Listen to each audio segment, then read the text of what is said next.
即摆有真侪灾民是暂时住伫个收容所。早起一透早，有一位曾经伫个当地卖早顿卖20年的头家，是开餐车来提供灾民免费的软饼甲饭圆，实在是足甘心。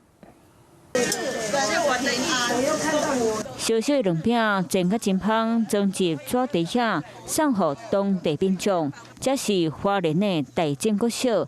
透早就出现混乱的卫兵。一大早的早餐时间呢，这边有许多的民众排队要来领取热腾腾的饭团，就是因为呢有义工来到这个大进国小这边准备早餐饭团，要来给民众领取，就是希望呢他们能够饱餐一顿。感觉很温暖，因为我们也是难民，刚好没有地方，也没有厨房了，整个。 工具全部都泡汤了，很感谢他们哦，我们能够吃饱。为着让灾民吃一顿饱，头家偏先生带出2人来这支援。原来伊捌伫咧光复乡开店20年，虽然即马已经搬到北非，不过听到家己老所在的人客日子歹过，就决定带出2人来这甲大家斗相共。我很感谢他们了，我们家里什么都没有了。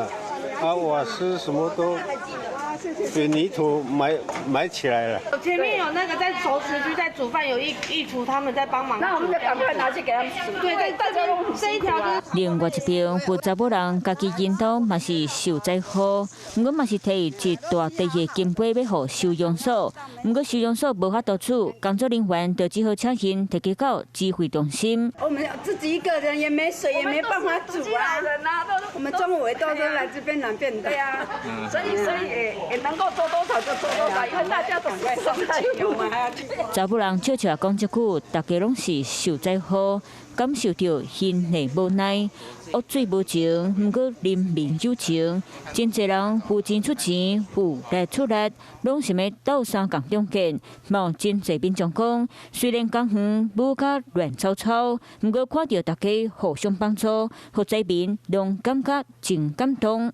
Hello， 我是蒋欣梅。想要抢先掌握最及时的新闻资讯吗？赶快订阅、按赞、开启小铃铛，锁定华视新闻 YouTube 频道。